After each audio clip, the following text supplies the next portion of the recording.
Esiet sveicināti, darbie spēku podkāstu skatītāji. Bezsvaru sporta ēterā mēs kā jau katru otrdienu esam 15:00. Un mēs jau solījām jums, es pat nezinu, cik gadus pašam jau ir tas viss aizgājis, bet šodien pie mums ir cilvēks, kuram tituli ļoti daudzi. Manuprāt, viņam ir 3 zvaigžņu ordenis, viņš ir Eiropas gada cilvēks bijis, viņš ir grāmatu autors, viņš ir tagad treneris, politiķis, un par ko mēs runāsim, droši vien par to, par ko mēs visvairāk viņu atceramies ar šiem pasaules čempionu tituliem, dažādās versijās, WBC, WBO un IBF, ļoti gari. Mairis Briedis. Čau. Nu, vienīgo titulu mēs nepieminējam. Jā, pašu svarīgāko titulu, jā.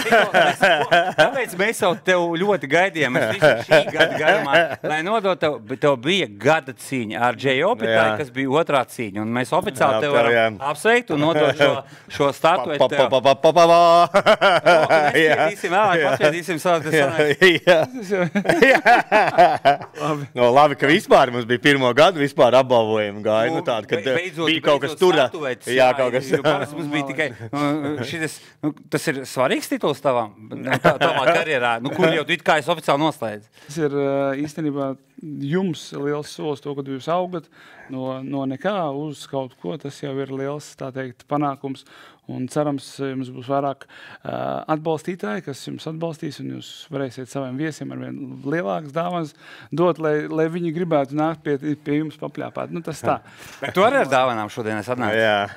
Jā, es ar savu grāmatu atnācu uzdāvinājums, kas ir latviešu valodā, nav angļu valodā, tad šodien varētu Ešlons Spīdam uzdāvināt arī, bet, latviski viņš nesapratīs. Latvijā saprot tikai latviešu valodā, latvieši un tie aizbraucēji, bet jebkurā gadījumā mans ieguldījums ir, kā vienmēr saku, tie ir mūsu tautieši, tie latvieši, kas dzīvo Latvijā, un tā teikt, lai viņiem paliek vēsturē mans sasniegums, kā es gāju no kojām līdz Kličko lielākajām, tā teikt, viskrutākajām viesnīcām, kur es biju sevi, tā teikt, katru reizi salīdzināju, man likās, ka es esmu sapnī, jo es tikko biju kopmītnēs, kur ir 8 dzīvokļi, 1 tualete un 3 izlietnes uz visu, tā teikt, pirmo stāvu, un pēc tam tu pārnesies uz Štangelvirti, uz vienu no labākajām, tā teikt, viesnīcām Eiropā.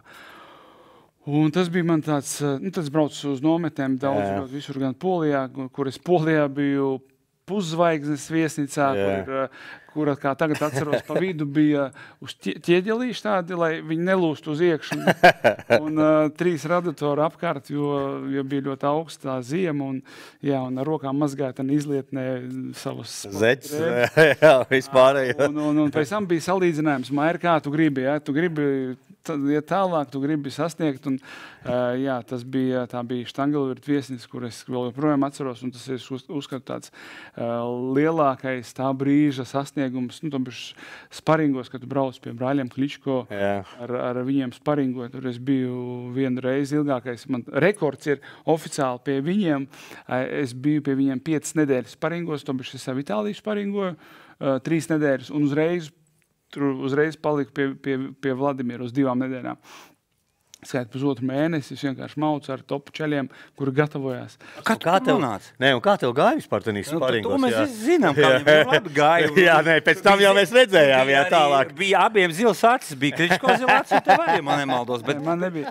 Bet Kličko bija. Bet kā tu nonāci?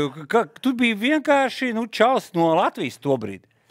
Tur sanāca tā, kad Kličko, man tā liekas, tad gatavojas Adamakam.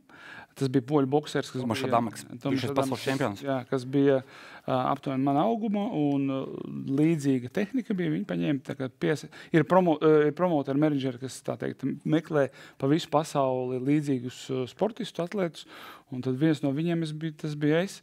Tas bija visātrākais, visvieglākais, jo man tad bija kaut kā 93 kg, tur viņai Adamiks kaut kur 100 kg boksē.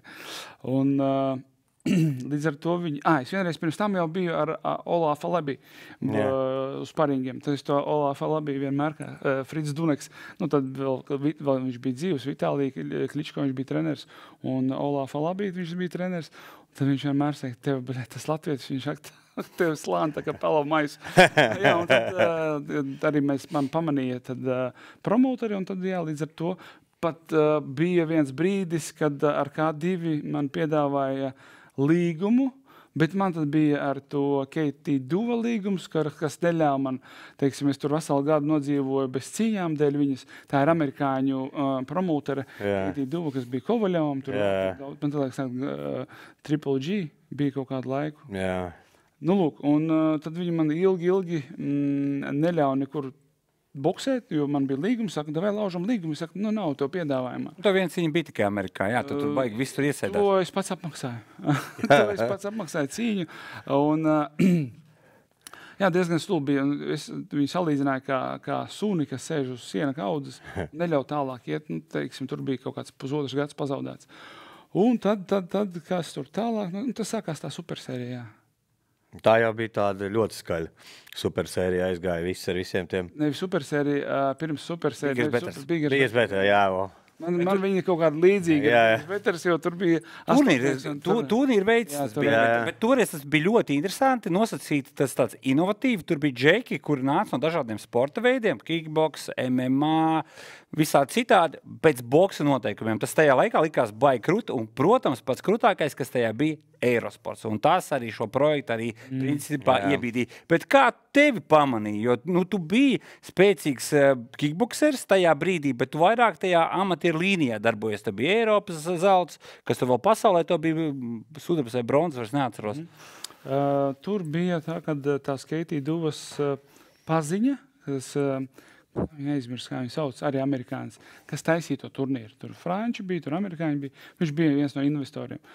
Un viņš tā kā piedāvāja man, Raimondam, un Raimonds, viņš man piedāvāja piedalīties supersērijā, Biggest Better. Un tad tieši tā arī caur to Katie Duvu it kā pusotru gadu neboksēja, bet iepazinos ar cilvēkiem, kas pēc tam taisīja, organizēja cīņas.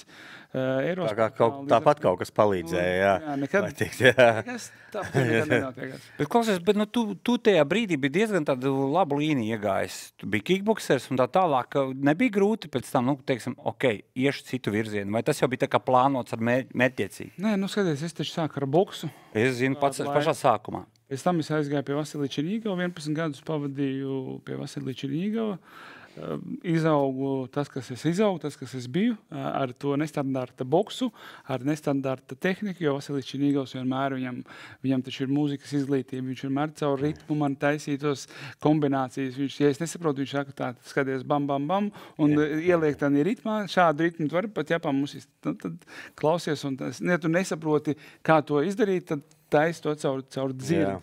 Jā, caur skaņu, caur ritmu. Un tādā veidā, jā, viss tas tie saiztepi, viss tā aiziešana, viss tā rokas noņemšana, tas ir pie Černīgova.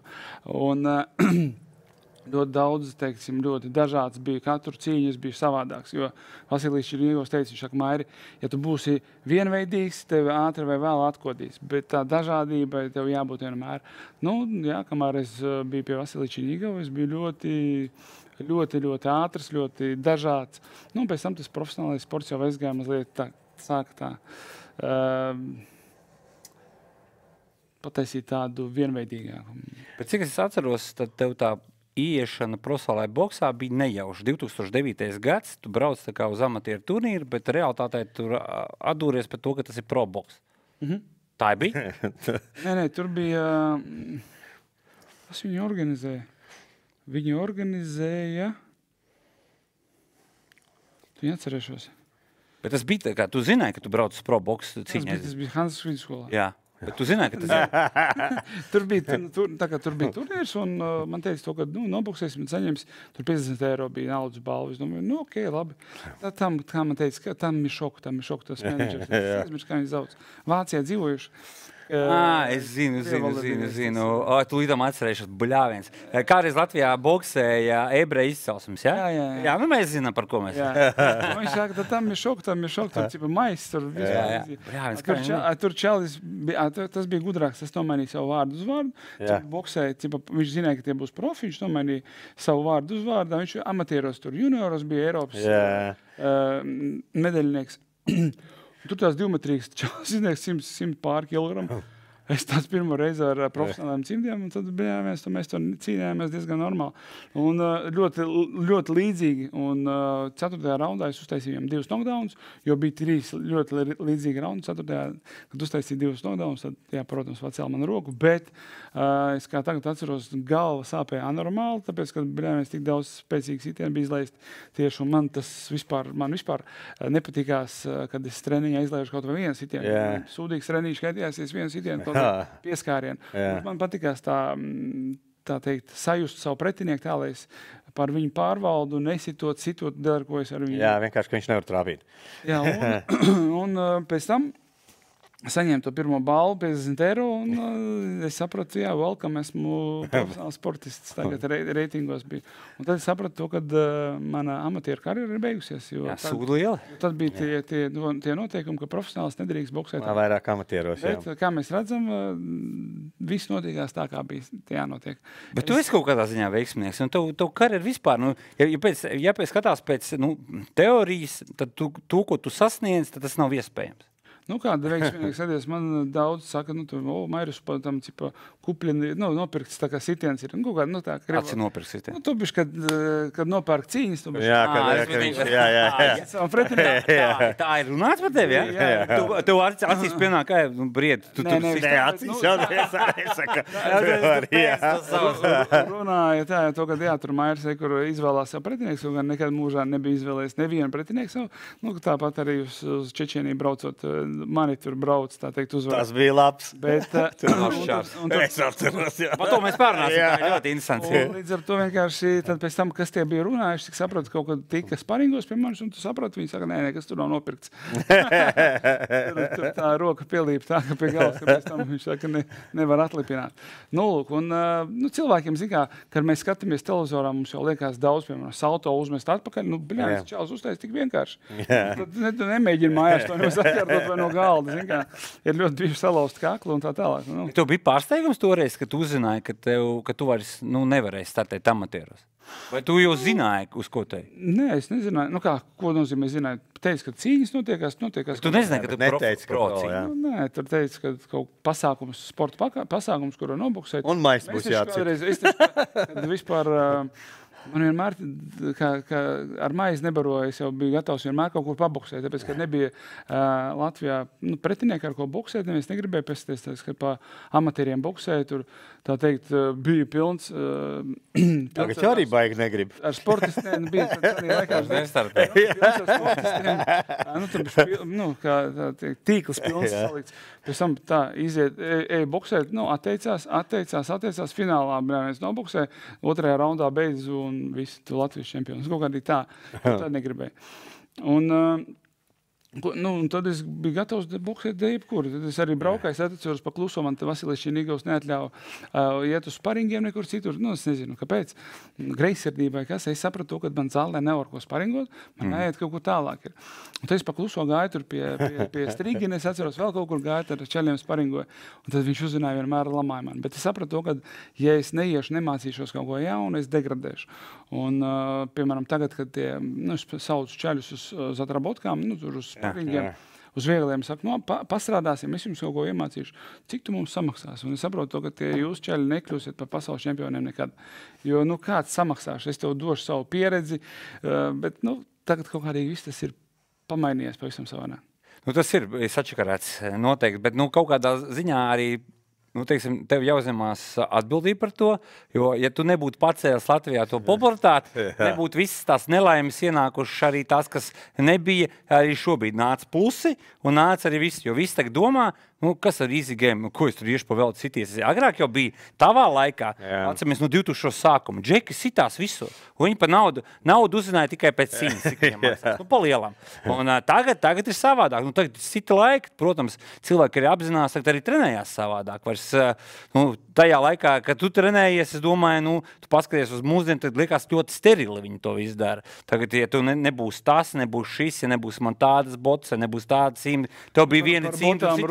man vienmēr čeli, kad es uz Juglu aizbraucu, viņi saka, vienmēr tur ņirdz pa manīm to, kad es vienmēr gāju kaut kādos kerzakos skriet, es tur pats savā galvā domāju, kā man uztaisīt grūtāk, lai es kerzas zābakus līdz šejienai vilku, tur vēl kaut kādas drēbēs ģērbos, tur pa nakti es atceros, kā tagad gāju 4 no rīta cēlos filmu saskatījos, Rocky, 4 no rīta, visam nābā skolā. Un līdz ar to tagad jau, kāds saka, tur vajag tā, lai pēda pareizi krīt un tā tālāk, zin, kādreiz mauc, tik jāmauc. Nu, teiksim, savādāk tā saprašana, iespējas arī bija. Tagad ir mums cits iespējas, tad man nebija, tad arī fiziski nebija iespējas nopirkt tādu zābakus, tur, kur tev būsti tur ir. Tad jau arī tāda nebija. Nu, tur tu pat nevarēji sapļot neko tādu. Kedās skrēja un viss bija kārtībā. Nu. Viss vienādās kedās skrēja un visiem bija vienādas apstākļi. 2 lati, tā, kā tagad atceros. Jā, 2 lati. Bet klausies, tajā laikā, tad, kad tu boksēji, tur bija svarīgi, kāda tev ir apap, jo es zinu, ka kaut kādās sacensībās nelaida augšā, kamēr tev nav attiecīgi boks apaviem. Jā, tu vari kaut vai plikām kājām augt. Kur dabūji pirmos apavus, ja tev bija kedis tikai? Tas boks arī mauc. Sacensībās? Jā, sacensībās. Man tā liekas iedeva kaut kāds. Deva, jā? Tu biji kaut kādā klubā uz teiksim, tā viena zābaki, visiem, kuriem ir vienāds kājas, saku, ņemiet. Vai visiem viens bija, kuram bija garāks spēks? Ievilkti pirksti. Nē, iespējams, var pat arī bez boksa zābakiem, kādās parastajās kedās arī boksēm, man tā liekas, kaut kas tāds bija, jo tur nebija kaut kāds Latvijas čempionāts, jo tur, piemēram, kaut kādos oficiālos turnīros. Tur jau vajag, obligāti. Atvērtajos ringos, nē. Jo es atceros arī budo klubu pārstāvjiem, visiem bija tādi paši šorti, nevis visiem, bet es redzēju pēc tam arī Reinis Porozovs cienījās, un es viņam vienreiz uzprasīju, tu vari brieži šiem šortiem boksē? Viņš man šo vairāk uzdod, nē, man ir tieši tādi paši, un man likās, ka... Viņam joprojām viņi ir, viņš vienmēr viņam nāk. Tev nav nekad neviens prasījis, vai taviem šortiem tur vairāk ir dabūjuši, pēc tam, kur var dabūt tos šorts, jo Porozovs bija viens no tiem spilgtākiem, kur... Tieši brieži tie tie spilgtie bija, kas bija pirmie tie zelteni, jā, tāds spilgti zelteni. Viņam vēl jau? Es arī boksēju. Mums kā Vasilijs Čerņigovs iedalīja viņus tur, piemēram, tie, kas bija izlasē. Tiem arī iedeva tev šortus un visu, ne? Tu iedomājies, es priecājos, ka tev Maiku uzdānāja treneris. Es biju priecīgs, es ar viņu staigāju. Te bija Latvijas kickboks skola, tas bija krūta, tas bija wow. Tagad es nezinu, ko jāiedod bērniem ir, lai viņam liktos.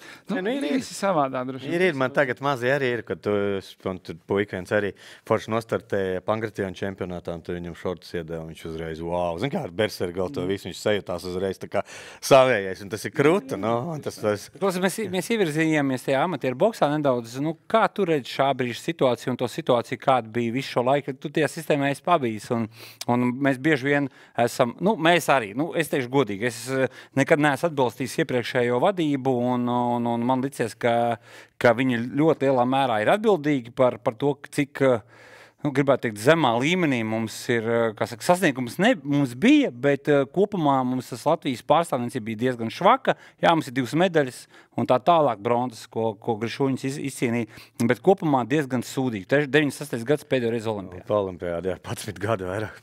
Tev liekas, ka tur viss bija kārtībā, vai kā tu to redzēji tajā laikā, un kā tu redzi šobrīd ar savām acīm? Zini, ka tu esi tu esi aktīvs sportists, tev baigi neinteresē, kas tur ir. Tu vispār neiedziļinies, tu domā par kaut ko citu. Jā. Es domāju tādā ziņā to, ka tu domā, kā uzvarēt, kā kļūt numuru 1. Teiksim, tu nedomā par organizatoriem, par vadību, kas tur ir, kas tu vispār nesaprot. Vispār negribās tev pat saprast, ja tu lidīs tur un domās, kāpēc man tur kaut kas nav, tad tu pat īsti nezini, kam tev jābūt. Ir sacensības, brauc. Mums bija parasti tā, sacensības ir, piemēram, pēc 3 mēnešiem. Tu vari savākt tur, es nezinu, 1000 eiro vai 300 eiro braucienam. Ja tu vari, tad tu brauksi. Tad tu gribi teikt, ka federācija tev nav palīdzējusi finansiāli aizbraukt sacensībām? Nekad. Un tad redz, ko tad federācija dara? Kāds tad ir federācijas uzdevums, tavuprāt? Tad, kad es biju gatavs pirms Rīgas domas, biju piedāvājis viņiem pārņemt boksu federāciju zem sevis un piesaistīt sponsorus un tā teikt finansējumu. Runāja ar Žuravļovu? Nē, kāds Žuravļovs. Runāja ar jau jauni, tu teiksim, jauni izveidot to, kas nāca, teiksim, tā pārņēma šīs Latvijas boksu federācijas. Un viņi tur kaut ko paskatījās, cik es sapratu, tur Martinsons viņiem piesolīs tur kaut kādas naudas. Nu, skatīsimies, kas tur būs, jo solīts makā nekrīt. Zin, kā saka, un kā tur beigās būs, nezinu. Nē, pašlaik kaut kas notiek. Jā, turnīri daudz vairāk, jā. Pilnīgi, tā liekas, ka pilnīgi viss ir savādāks labajā ziņā, jo paskatāmies, Žurļovkungs, piedod, viņš nekad nav atnācis arī pie mums. Mēs sakam, atnāciet pastāstīt, jo viņš teica, ka vienīgais, kurš ir Latvijā popularizējis boks, ne jau tu, Mairi. Tas ir viņš. Tas ir labi, kā. Tas ir viņš tāpat teica pēdējā vienā no tām sēdēm, kur nelaid nevienu iekšā, arī žurnālists, viņš teica, viņš ir popularizējis. Un es domāju, kā viņš to darīja? Ko es esmu palaidis garām? Droši vien, es nezinu, tas ir cilvēkiem vai kādam jānovērtē. Nē, droši vien kaut ko jau ir darījis. Viņš tur ir bijis kaut kur, jā. Mēs vairāk vai mazāk esam kaut ko darījuši priekš Latvijas. Tieši tā. Jā, bet tu droši vien, redz, tu baidies pateikt, ko viņš ir darījis, jo, piemēram, es nezinu, ko viņš ir darījis. Tur jau tā lieta. Tā kā es saku, viņš neko nav darījis, un man saka, nē, viņš kaut ko ir darījis. Saka, varbūt paskiet, es varbūt nezinu.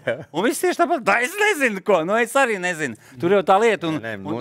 Tādā ziņā Mairis ir pacēlis ne tikai boks, bet visu cīņas sporta veidu. Tā, ka tu ar saviem tiem tituliem, tu gan esi palīdzējis gan mašņikiem, mums gan visiem, jo tas palika populārs. Zin kā Latvijā cilvēki sāk atkal ar to nodarboties. Es domāju, tas vairāk parādīja to, ka nekas nav neiespējams. Šīs mazās Latvijas, tas čalis, kas bija dzīvojis kopmītnē, Salamandrā, kas vispār, tomēr neviens nekad... Labs to sauku uz Salamandru, tas tāds, jā.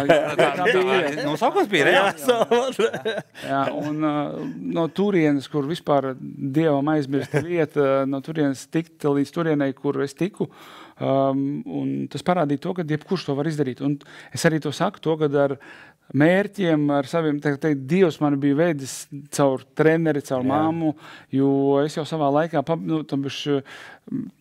nepabeidzu Rīgas dzelzceļnieku skolu. Es domāju, priekš kam man tas vajadzīgs, es labi tur strādāju kaut kādā kompānijā, boksēju un viss bija kārtībā, kickboksēju vēl. Un 2 gadus izlaidu, un pēc tam sapratu to, ka man piedāvāja iet policijā. Un tad es nevarēju ar 9 klašu izglītību tikt policijā. Viņi saka, nē, tagad no 12, un tomēr ar vidējo izglītību. Un tad es sapratu to, ka man jāiet, jāpabeidz Rīgas dzelzceļnieku skolu. Es viņu, paldies Dievam, pabeidzu, un uzreiz sāku, tāds uzreiz, kā saka, āķis lūpā bija. Tobišķi 2 gadus smadzenes jau mazliet savādāk strādā. Tobišķi to lietu jau saproti, kā tas viss strādā savādāk, tā apmācība un tā uztvere pavisam savādāk bija. Un es uzreiz aizgāju uz sporta akadēmiju. Un 6 gadus nomalstu sporta akadēmijā. Un es tagad skatos uz mūsu saviem bērniem, droši vien tā, uz jauniešiem. Un viņi saka, tur grūti, negribās iet uz treniņu pēc skolas. Saku, čali. Saku, es 6 gadus, man bija tāds Bermuda 3 stūris. Man bija budo, man bija Čiekuru kalns, to bija policija. Un man bija sporta akadēmija. Sanāk, rekur Vēfs, Čiekuru kalns un sporta akadēmija. Tāds 3 stūris, pa kuru es visu laiku 6 gadus maucu. Kā es to izdarīju, es nezinu. To bija 6 gadus, gan trenējos, gan strādāju, gan mācījos. Jā, tas ir jauniešiem jāņem piemērs no tā. Man arī tieši tas pats bija vēl hoķī gāja, brauc uz Dompieņeram uz cīņas sambo, un tāpat tās vēl tanī pašā dienā no rīta man bija hoķis, un vēl uz skolu. Zin kā tanī brīdī, un it kā visu paspēja, visu izdari. Jo vēlreiz pateikšu, jauniešiem ir tik daudz enerģijas, kamēr viņi jauni. Jā. Man vairs nav tik daudz enerģijas, kā man bija 19 gados, 20 gados. Es varēju, nezinu, aiziet uz klubu, nodējot klubā, no rīta atkal iet uz treniņu un pēc tam atkal neviens mācīties. Klausies, man ir tieši tu pa policiju ierunājies, un man tāds jautājums, un tāds, man liekas, atceroties tos laikus, daudz šomi nenovērsās no tevis, ka tu aizgāji uz policiju. Tajā laikā kickbokseri tur redkuši, ko tu tur pagorām un tā tālāk. Nebija tāda. Man nebija tāda auditorija, man pat arī tie, kas... Es nezinu, kā to pateikt. Es principā policiju, nodienēju 12 gadus policijā, es biju kā policists boksers. Vienmēr gāju nevis kā boksers policists, bet kā policists boksers. Un es uzskatu, ka tajā laikā es diezgan neslikti popularizēju policijas tēlu, jo visā pasaulē, kā Latvijas policijas tēlu. Un līdz ar to es nenožēlu ne pa vienu nodienēto dienu. Man tur bija forši kolēģi, man tur cilvēki ar cilvēkiem sanāca tur komunicēt, un vienmēr man, es tāds cilvēks esmu, ja es varēju nesodīt cilvēku, es nekad nesodīju. Man nebija principāli, tagad man ir vara viņu sodīt, un es viņu sodīšu. Tur par stāvvietām es atceros. Tagad es atceros, man vienmēr bija cilvēciskums vienmēr palika, un tas ir ļoti svarīgi būt vienmēr cilvēkam. Bet kā tu, piemēram, aizturēšanās, ka ierauda tevi, izkāpa no mašīnas Mairis Briedis? Tur nav tā, ka, veči, es esmu gatavs, vārds rokas aizliekot, nav tā bijis? Es saprotu, mēs strādājam mazliet savādākā jomā. Es strādāju speciāla objekta apsardzes pārvalde, kur mēs sargājam noteiktus objektus, kas bija speciāli, slepenie objekti, kas bija Čiekurkalns, Čiekurkalns bija tur valsts policija, iekšlietu ministrija, poliklīnika, un tad mēs apsargājam to. Gan vēstniecības. Bija diezgan interesanti, gan ziemā, gan vasarā. Es biju sāku ar ierindnieku un beidzu ar kapteini. Bet nav bijis tāda, ka aizturēšanas vajadzīgs. Tas ir pavisam kas cits. Jā, bet es vienkārši domāju, policists ir policists, kaut kādas ekstra gadījumi, ka var izsaukt, kaut kādu piepalīdzēt. Piemēram, tu ar savu tēlu, tev nav bijis tā, ka tev mazāk ir jādara. Piemēram, ja ir tā aizturēšana, atnāk, kāds sakars tur boksēt vai kaut ko tur izrādīties pasaules labākiem bokseriem uz to brīdi. Saprot, tev paradigma mazliet savādāk. Tev policija vārds ir uzreiz aizturēšana. Policija ir liels aparāts, kur ir iekšējā apsardze, ārējā apsardze, inspektori, juristi un krimināli. Tāpat kā jurists. Jurists, kas atbild par, par nekustiem īpašumiem, viens par kriminālētiem. Viņi viens otru nesaprāt. Par kaut kādām, Bet tev bija vienreiz dzīvē iespēja arī iesist citam policistam, un tas bija Duradol. Citas valsts policists. Kāds bija? Jums tur nebija tur arī iekšā tur kaut kāds sarunas, reku brauks tur, ne Amerikā, viņš Nigēriju pārstāja, kaut kā dzīvoja Amerikā un tā tālāk. Toreiz nebija tās sarunas tādas? Viņš bija viens no tādiem bīstamākajiem pretiniekiem. Bija tādi bīstami, kas es uzskatu, kas bija bīstami. Tas bija Duradola un Peres. Jo Peres man bija jāboksē ar viņu tad, kad viņš uztaisīja, tad, kad viņš pēc cīņas ar Sulovu. Jā, ar Čečenijas. Jā, ka viņš, bet tas bija ilgāk, viņš bija palaidis kaut kādu pauzi. Kurā gadījumā tev tas bija nesen, un līdz ar to tev ar tādu cilvēku jāboksē, kurš uztaisīja citu cilvēku pa invalīdu. Un Duradola bija tas, kas tikko bija otrajā raundā ar nokautu vinēju Kudrišo, kurš nebija uzvarēts nekad, un kurš bija pats pančers saucamais. Un līdz ar to tā bija tāda emocionāla spriedze abās cīņās, bet, paldies Dievam, tās abas cīņas vinēja. Un, jā, tā kā tie bija tādi bīstamākie mani, divas emocionāli bīstamākās cīņas. Bet ar Duradolu, man liekas, tā bija tev arī viena no emocionālākajām cīņām, kurā tu saprati, ka aiz tevis ir līdzjutēju atbalsts, jo toreiz arēna individuālajā sporta veidā tik skaļa nekad nebija bijusi, un tajā brīdī, tad, kad viņš tev trāpīja, tad tie skatītāji palika tik skaļi, ka tu tur vienkārši, man liekas, pat vairs neklausies trenerī, tu vienkārši meties virsū, jo vienā brīdī likās, ka tu esi norāvies no ķēdes. Ja mēs es pateikšu, pirmkārt, paldies visiem faniem, kas šos gadus vienmēr atbalstīja mani un nāca uz cīņām. Numur 1 viskaļākie pēc manām sajūtām bija, kad es boksēju ar Glavacki. Numur 2 tas bija ar Usiku, un numur 3 tas bija, man liekas, ar Duradolu. Tas bija tāds pēc herciem viskaļākais, jo Glavackas bija favorīts cīņā ar mani. Un, jā, tas alkonis vēl joprojām tiek visā pasaulē apspriests. Mums bija sagatavot arī bildīti, kur tavs alkonis ir tehnisks. Un par to alkoni tev nav bijuši dažreiz tā, tas taču ir boks. Un starp citu, dēļ tā alkoņa viņš tagad ir pārgājis uz MMA, kurš ar alkoni vien norubīja. Viņš ar alkoni norubīja. Nē, viņš ar roku norubīja, bet viņš ar alkoni mēģināja norubīt. Bet, karā gadījumā, man liekas, ir tas alkonis. Jā. Kāds ir sajūta skatoties šo bildi? No apakšas norubīja čeku. Jā. Tas par viņu, bet kāds tev ir sajūta skatoties šito visu? Jo tas bija toreiz visapspriestākais moments, un pēc kā tu kļuvis kādu laiku Polijā visienīstākais persona. Jā, par to esot runājuši pat Omīts, kas zāvē frizēt tavā matus. Par to arī pat bija runājuši. Līdz ar to, klausieties, ir aizliegts citiems pa pakausu. Viņš tīšprāt pa pakausu zināja, ka, ja es gaidīšu tiesneša aizrādījums, tie būs 3, pakausis, tas ir viens no bīstamākajiem. Arī tagad Pavetkins ir, kad viņš ar huku boksē. Es skatījos to cīņu, un viņš vienkārši tur huks tik netīrs, it visu laiku pa pakausi. Tiesnesis stāv vienkārši to kaut ko vienreiz vai divreiz pabrīdināja, tāpēc, ka cīņa bija Vācijā. Un es sapratu to, ka es nepieļaušu to, tāpēc, ka cik 3 reizes iesi, tev jau vestibulārais aparāts pald, tiesneši arī spēlē ļoti lielu lomu. Un es sapratu, es ilgi negaidīšu, ar emociju vienkārši, kā tu pat gribot tik, man liekas, nekad netrāpīs tā pa zodu, kā es trāpīju. Bet tur nebija īstenībā, tur nebija stiprs sitiens, jo tur tā ar... Paprastoši Glovackim. Jā. Vispār nebija. Nebija. Es taču redzēju, ka viņš vēl īsti notēloja un cip apgulās. Viņam treneris teiks gulies. Pēc tam jā, bet tur viņš reāli nogulās no tās sitiena. Pēc tam jā, viņš varēja atjaunoties diezgan ātri un piecelties, bet viņš to nedarīja, protams, viltīgi. Bet tev nebija, vienalga, tu izdarīji to pārkāpumu, tas bija pārkāpums. Tev nebija tāds bļāviens, ka bišķi pa šērpu izdarīja? Jā, skaties, atgriezīsimies atkārt. Kāpēc tas pārkāpums tika notika? Kāpēc viņš notika? Tas ir tiesneša jautājums, bet tu... Es tev uzdodu jautājumu. Tāpēc, ka tu tikko pats atbildēji, tev sit pakaust, tev tas nepatika. Tas ir atļauts? Nav atļauts, bet tas tiesnesim jāfiksē. Tiesnes nefiksē, tādu pārkāpumu nav. Skaties, Piekrīt? Es tev vēlreiz uzdodu jautājumu. Kāpēc tika izdarīts sitiens ar alkoholu? Tu gribēji viņam parādīt, vai tu negaidīji tiesnesi. Tu gatavojies pārkāpt. Viņam bija pārkāpums? Bija, bet tu jau esi boksers. Kā tur ir viss? Tas jau nav viela kautiņš. Es tādā ziņā vairāk piekrītu. Tu uztaisi pārkāpumu, un tu pēc tam brīnies par manu pārkāpumu. Nē, es nebrīnos. Es vienkārši baidos.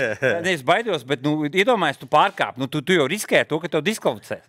Jā, bet tā ir atbildes reakcija uz viņa. Tiesas nevar mainīt savu lēmumu. Jā, viņam bija pirms kādu laiku pārkāpums, tagad par viņu tiesā. Nē, taču. Tas ir... Es tev nepiekritīšu. Kāpēc? Tāpēc, ka tiesnesis pirmkārt bija ļoti vecs. Otrkārt, viņš arī nedzirdēja, kad bija gongs. Un, teiksim, daudz kļūdas, ko pieļauj tiesnesis. Tāpēc jautājums ir... Un tāpēc tev arī... Balstīties tiesnesis. Es izdarīju to, ko es izdarīju, tikai tāpēc, ka cilvēks izdarīja to, ko nedrīkstē darīt. Ja tiesnesis nebūtu sačakarējis visu, ja viņš tur reāli tur daudz lažas nebūtu uztaisījis, tad būtu apmierināta Glovacka prasība, kurš gribēja mainīt rezultātu. Loģiski. Viņš pārkāpa, pēc tam analizējot visu cīņu, redzēja, tur bija pārkāpums pēc pārkāpumu, kur sekoja vēl viens pārkāpums. Šādi viņi var attaisnot, bet kopumā tiesas bija vaina. Es tieši saku, Mairim piekrīt pie tā, jo es kā tiesnesis skaitos un tiesāju arī mums Latvijā un vispār. Sūdīgi laikam tiesā. Jā, nē, es tieši tiesāju, cenšos labi tiesāt, bet es tieši pie tā paša savām puikām arī saku, ja es redzu, ka pretinieks dara cūcīgi, un tiesnesis nepamana, es taču viņam ļaušu to darīt. Es viņam pats vēl pateikšu. Tad savādāk viņam sāks kāpt uz galvas. Un trāpīs vienreiz nedaudz stiprāk par to pašu pakausi. Vai vēl kaut ko. Tāpēc tev ir jāatbild, lai viņš nedarītu to. Es atbildēšu jums abiem diviem. Atgriežīšos pie Pavetkina, kurš tad arī tiesnesis tur it kā neko neredzēja. Pieļauj to, ka Huks varēja viņam sist tik daudz reizes pa pakausi. Viņš tagad ir pa pusē invalīds. Viņam ir ļoti liels problēmas ar vestibulāru aparātu. Viņš tagad visu laiku piedzēries. Un viņam jāturpina dzīvot savu dzīvi. Un tāpēc man tagad bija jāatļaujās, jāgaida, ka tiesnesis, beidzot, man jau galva, teiksim, beidzot viņš atņēma 1 punktu. Galvas 5 reizes. Tāpēc šeit es tev nepiekritīšu, tāpēc vienmēr mums jādomā ir par sevi pašam, jo nekāds tiesnesis nekad nedomās par tevim. Un pēc tam, kad būs tev, labi, es pieļauju kļūdu, kļūdu varbūt kāda, visu mūžu būt invalīds. Skaidrs. Tavu arguments man ir saprotams absolūti, bet vai nācies arī pēc tam ar Glovacku parunāt? Nē. Kādreiz bija sparingos, kad pirms tam, tad jā, bet viņš tāds bija diezgan iedomīgs vai jau ar... Jo viņš bija čempions. Jā, vai iespējams. Pirms tam. Pirms viņš dabūja ar alkoholu. Bet tu esi redzējis droši vien Glovacka tagad pēdējā laika aizraušanos. Viņš tagad startē MMA. Vai esi kādreiz domājis, tu jau gaidīji droši vien to jautājumu, vai kādreiz mēs redzēsim tev atkal ringā, bet vai varētu izmēģināt cīņas MMA, jo tu proti ar kājām sist, tu esi nācis no kickboks, tu sit ar rokām. Kāpēc gan ne? Vai tas tev nevis? Mums viss ar alkoholu ņemt, tev labi izdodās. Jautājums, cik tev gadi ir? Man ir 42. 42. Tu tagad būtu gatavs iet boksēt, es nezinu, ar opetāju. Ar rokām 30 gados to darīt. Ar rokām māki vicināties. Ja? Tas diezgan tā neprofesionāli. Es vienmēr pieeju profesionāli pie jebkuras lietas. Un līdz ar to, ja es nemāku profesionāli cīkstēties, nav man jēga iet tur un tā teikt izgāsties. Priekš kam? Ja man būtu 20 gadi, iespējams, ja es veltītu gadu tam, lai tagad taisītu greplingu, ietu cīņu, apmācību, vairāk, tā teikt, iemācīties. Es biju kādreiz brīvajā cīņās gājis, kad vēl mazīč bija. Un tas īstenībā man daudz palīdzēja gan kliņšos, gan arī ne tikai kliņšos, tā teikt, labi sevi justies, stabili uz kājām stāvēt. Tas tāda bāze bija, ko man arī bieži patikās kliņšot sparingos, atstrādāt kliņšu arī Vasilijam Čirīgau. Šāka jūs jūtaties distancē ļoti labi, viņš šāka tikko jūs sajiesiet kopā, tu nezini, ko darīt. Tāpēc viņš ļoti daudz arī deva tādus kliņšus. Tavam pretiniekam arī Usikam un Lamačenko, viņi visu dzīvi taču arī trenējās pat brīvajā cīņā, lai būtu tieši tas kliņš. Tieši tā. Tas kliņš tev palīdzēja cīņā ar Huku? Vairāk...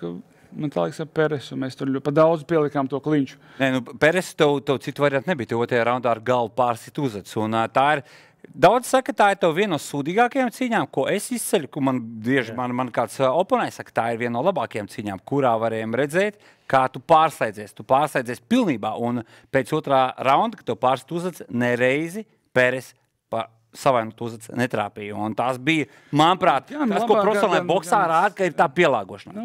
Dažādība.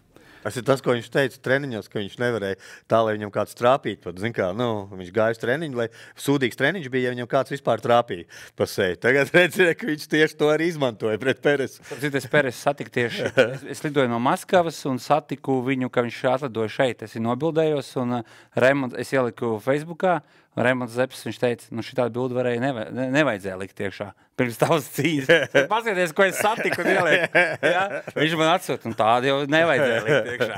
Maskavā darīja. Es biju pa darbu darīšanām. Tas bija 2018. gads. Es jau sapratu, ko Jā. Klausies, tu man nevajag Es tik jautāju. Varbūt tu bišķi dusmīgs, ka es ar Peresu nobildēju. Man jau tu nenāc bildēties, man bija jābildējās ar Peresu. Man te jautājums, man Džeki prasīja vienreiz, es zināju, ka tagad mēs satiksimies. Man tev ir jostas pasaules tās tituli vairākas. Kur ir tā mīļākā?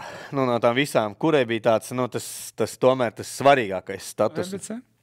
Pirmā. VBC, jā, jo pirmā viņa kaut kāda jaudīgāka ir enerģiski. Enerģētiski viņa manā ēstā, viņa visjaudīgākā. Viņa arī vēsturiski pat pirmā ir. Komerciālī boksē. Līdz ar to kaut kādīgi, jā. Tā ir tāda, jā. Ar Suleimanu labas attiecības, man ir vienīgo, tā teikt, no prezidentiem. Jā, tāpēc, jā. WBC, tā kā viss dzirdēja.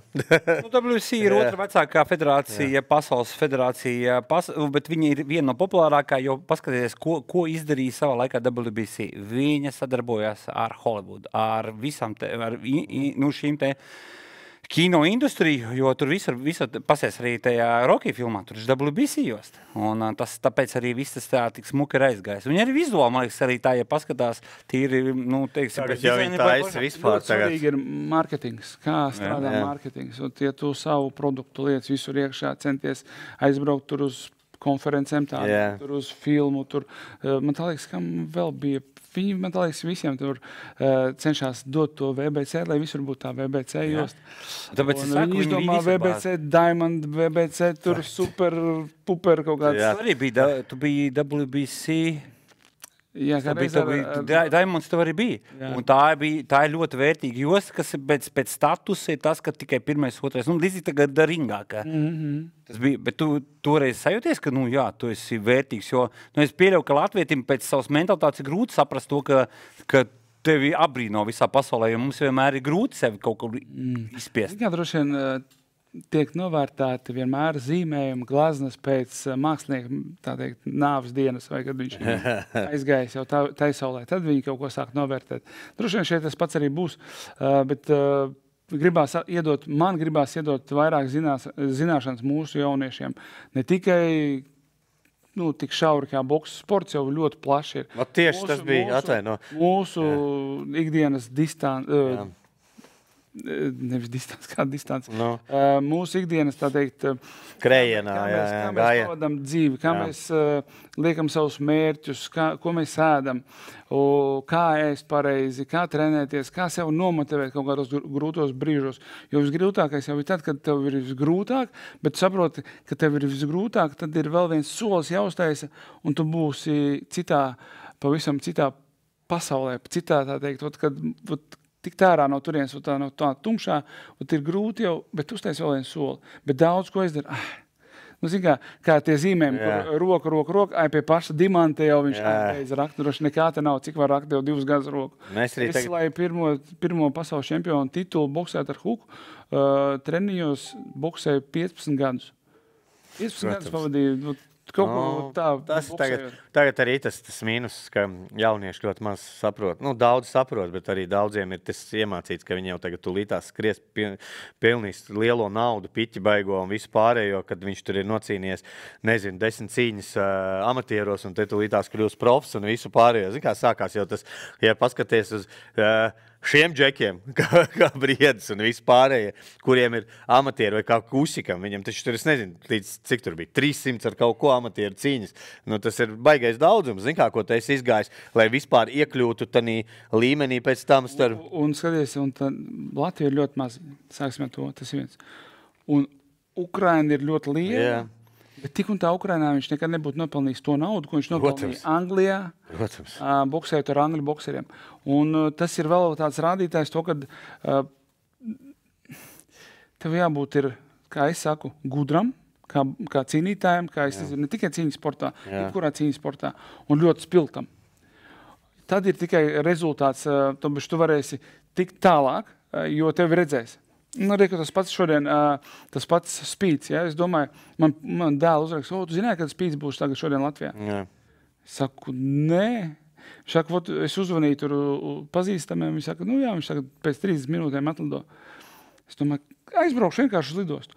Un es atcerējos to anekdotu. Un es piebraucu, tur apsargi čaļi pazīstami, tur celinieki pazīstami. Es saku, tas pienākšu, uzdāvināšu šiem cimdus un saku, vienkārši nobildēšos. Jā, problēma. Nav bez par rūmu. Vienkārši, un es atcerējos tā anekdotu par čali, kas lūdzās visu laiku Dievam. Viņš saka, viņš saka, es gribu tur kļūt veiksmīgs, bagāts. Un katru dienu lūdzās. Un pēc tam viņam nekas nav. Un viņš saka, dusmoties uz Dievu. Un dusmojās tur saukā, viņu zaimo.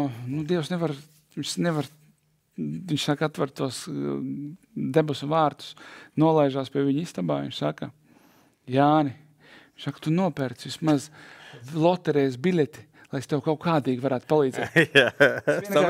Tas nozīmē to, ka vienkārši ejiet un dariet, ja jūs gribat kaut ko sasniegt. Pat sīkumos. Vienkārši aizēj. Mājās sēžot, kautrējoties, jo es, piemēram, pats pēc savas arī ļoti kautrīgs esmu, un es izgāju no komforta zonas, lai aizbrauktu uz turienu un paprasītu viņam davai, tur nobildēt. Es izgāju no komforta zonas tieši tāpat kā ar Jake Paul. Ja es nebūtu pamēģinājis, es nožēlotu to. Tāpēc nekad nenožēlam. Ja mēs pamēģināju, tu zini, ka tev nesanāca, bet tu pamēģināji. Nepamēģinot, mēs pēc tam sēdēsim mājās.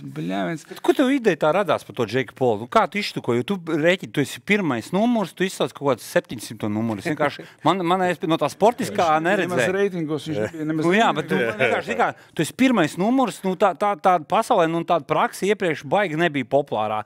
Parasti tie, kas ir tur reitingos, viņi zina kur, un viņi, piemēram, pirmo grib.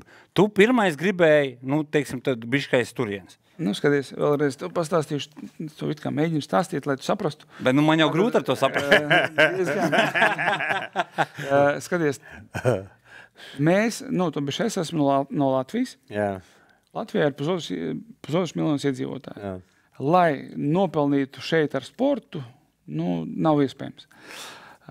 Džeiks Pols ielīda boksa vidē. Sāka tur klaigāt, ka viņš gatavs arī ko boksēt, tur tā un tā.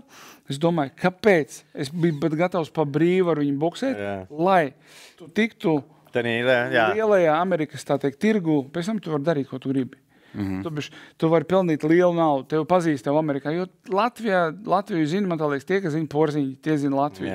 Porziņas, tas ir Latvija, bet tas ir basketbols. Bet šeit Džeiks Pols pelna gadā 44 miljonus pa cīņām. Bet es tagad sapratu, kāpēc viņš ar mani neboksēja, jo bija cilvēki, kas jau sārunāja tikšanos ar viņu uz kūģa, privātā kūģa, tur viņš jau bija gatavs, bet viņš pastījās manas cīņas, viņš sapratīs, visdrīzāk ar manīm nevar sarunāt, man nav liela auditorija, tad man tur, nav liela auditorija. Kā viņam jēga tev boksēt, tu viņu norubīs pirmajā raundā? Un tagad es pēc tam uzzināju, kā tas viss notiekās. Viņam jebkurš līgums ar jebkuru sportistu, tas ir tāda ekskluzīva informācija. Viņš ir noslēdz līgumu, viņš ar tevi noslēdz līgumu kā ar bijušo UFC čali. Kad tur atrakstīts katrs rauns, cik un kā notiksies. Tas ir scenārijs. Scenārijs ir 100%. Tas nav boksa cīņa, bet tas ir iestudējums. Ja tu pārkāp to scenāriju, tevi Amerikā iesūdz tiesā, tur uz daudziem miljoniem eiro, un tev atņem tavu honorāru, un tev viss, kas tev ir bijis. Tāpēc viņš ir ļoti... Tu esi priecīgs, ka tev tā cīņa nenonika. Nē, es jau pēc Amerikas, es atbraucu Latviju, ko viņš man varētu izdarīt. Tā bišķa bija, Ko viņš var izdarīt? Naudu jau būtu iztērēt. Jā, ievējādot. Tā kaut kā, vienkārši mēs vienmēr daram, pēc tam mēs, kad ejam tur iekšā, mēs uzzinām to virtuvu, kā tā virtuva notiekās, un līdz ar to es nekad nevienu nenosodu, jo mēs nezinām, kā cilvēka, kāda viņam ir dzīve katru dienu. Ja? Jo, piemēram, mani jau bija arī tā teikt, izdomājuši, ka Mairis ir kluss, iet un cīnās, bet, ja tu esi kluss, pasties, salīdzināšu, Edijam Hernam piedāvāja Lietuvieti, kurš 8 bija arī pasaules čempions kļuvis, profos. Viņam piedāvāja noslēgt ar viņu līgumu. Viņš saka, es ar viņu nenoslēgšu līgumu, jo es pat viņu nezinu, kas viņš tāds ir. Tāpēc ļoti svarīgi ir tavs, lai tevi zinātu, jo tad ir nauda. Džeiks Pols pelna ne boksers, būdams boksā 44 miljonus gadā. Miljonus gadā. Kā tev tas, kur tev tas ienācis prātā, ka, tagad ķeros pats pie grožiem un tagad mēģināšu sev padarīt populāru un tās idejas tev bija nosacīt priekš tā laika, tādas neordināras. Tas kostīms, tā vispārējais, tu kaut kādā ziņā šokēji pasaules boksu sabiedrību. Latvijas, tu domā? Arī pasaules boks. Tur bija vienmēr tāds mierīgais. Kas te notika? Tur vienkārši, tev ir viens tā, paskatāmies, ja grāmata ir krāsaina, pēc tam viņa melna, tas ir pilnīgi viss savādi vai otrādi, ja? Kā es saku, to, kad es izgāju no savas komforta zonas, man bija jāizdara kaut kas. Kāpēc es vispār Kāpēc tu izdomāji iziet no savas komforta zonas? Arī Mario, kāpēc tu izdomāji? Bet kāpēc tu izgāji, tu saki, ka tu biji komforta zonā, tagad viņas izgāja. Kāpēc tu viņas gāja ārā? Tikai dēļ tā, lai parādītu sev tie plašākajā pasaulē caur citiem, kā saka, instrumentiem? Es to it kā stāstīju, kad... Bet es jau nesaprotu uzreiz. Nevar nopelnīt naudu Latvijā vispār. Nebūtu supersērijas, nebūtu Biggers. Tas ir skaidrs, bet es domāju tieši par to Mario tēlu, visu to pārējo. Tu sev transformē pilnībā. Nav skaidrs. Man nav skaidrs. Amerikas tirgu, Amerikas mentalitāte ir pavisam savādāk. Amerikas mentalitāte ir Džeiks Pols, Maiks Taisons, kas viņš jau nebija tikai labs boksers. Pasties viņa visi intervijas, ko viņš teica žurnālistiem. Es pat šeit nevaru par to pateikt. Jūrijs ar savu Halka sejām un vispārējo. Tas pats Usiks. Jā. Viņš jau arī bija par Jokeru pārģērbies. Tagad viņš ir mainījies un bija sākumā cik kluss arī no komforta zonas izlīd. Par Usiku mēs arī vēl parunāsim. Tāpēc, kas ir atļauts vērsim, nav atļauts Jupiteram vai otrādā, kā tur bija. Tieši tas pats, vienkārši kaut kādīgi cilvēki, tur tas karš sākās, un tad viss tas tā aizgāja pavisam ne tur, kur vajag. Bet, principā, tātad es uzticos visumam, es uzticos dzīvē, tātad tam jānotiek, man tam bija jāpārdzīvo pāri. Es tam izdzīvoju to dzīves periodu, viņš bija smags, jo tur bija gan cīņas ar saplāstu plecu, gan viss tā cīņa Austrālijā, viss tas karš un viss tā cilvēku spriedze, žurnālistu uzbrukumi un tā tālāk. Paldies Dievam, es esmu šeit un es varu ar jums runāt. Es izdzīvoju to periodu un es esmu pateicīgs par to. Tas padarīja mani spēcīgāk. mēs arī uzreiz pievirzamies tavai pēdējai cīņai, par ko tu arī mums saņēmi šo balvu, kas bija mūsuprāt pērn gada labākā cīņa. Tu pirms cīņas jau ar Opetāju otro cīņu zināji, ka tā ir tava pēdējā profesionālā cīņa? Principā, jā. Es jau nevarēju atteikties, kā man noplīs plecs vēlreiz otro reizi. Man sašuva. Tā viena no sāpīgākajām operācijām bija, kas man ir bijusi. Top 2 ir Mandels, kad izgriez ārā. Tas bija arī traki. Rīt neko nevar. Bet šī bija ļoti sāpīga, viena no sāpīgākajām operācijām, jo tur rehabilitācijām. Un pēc tam, pēc pusotru mēnešu viņi atkal noplīs. Es jau gatavojos cīņai, sāku gatavoties cīņai, droši vien pātru, un sitot džebu sparingu partneri, viņi noplīs atkal un tā roka. Jā. Un principā ar tādu roku es braucu un boksēju ar Opetāju. Jā. Kas mēs paši redzam, kas viņš ir tagad. Es uzskatu, ka viņš paņems visas jostas, ja būs tāda iespēja. Un kā es noboksēju pat ar vienu roku, ar tādu čali, kas pēc tam 4. vai 5. raundā ar ļoti smagu nokautu uzvarēja olimpisko vicečempionu, arī austrālieti. Tāpēc tas ir kāda līmeņa mans pretinieks bija. To es varu pateikt vienkārši to, kad vienkārši izrubīja olimpisko medaļnieku 5. raundā. Labi, ja mēs runājam par Opetāju, viņš jau ir brīnumbērns. Viņš 17 gados kvalificējās olimpiskajām spēlēm. Viņš aizbrauc, viņš ir pats jaunākais olimpietis boksers savas valsts vēsturē.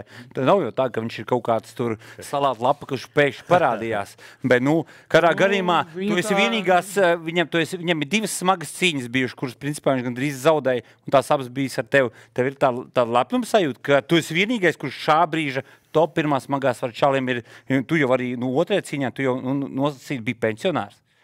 Un ar plīsušu plecu. Noplīsušu plecu. Ko es gribu pateikt to, kad es esmu lemts, ka es esmu latvietis, un kad šīs cīņas un Latvija kā tāda paliks vēsturē šī sporta veidā. Tas jā. Jo vēlreiz es katru reizi esmu gājis uz cīņām un ļoti daudz ir devuši mani līdzjutēji latvieši, un nekur tā nav bijis, nekur neesmu redzējis tādu atbalstu tādā mazā arēnā kā Latvijā. Tas ir, viņi ir čempioni, un tie bija tie mani motivatori, dēļ kuriem es gāju un darīju to. Un visgrūtākajos brīžos viņi bija tie, kas man atbalstīja. Un pat arī tādā pašā cīņā ar Usiku, tā cīņa ir palikusi vēsturē.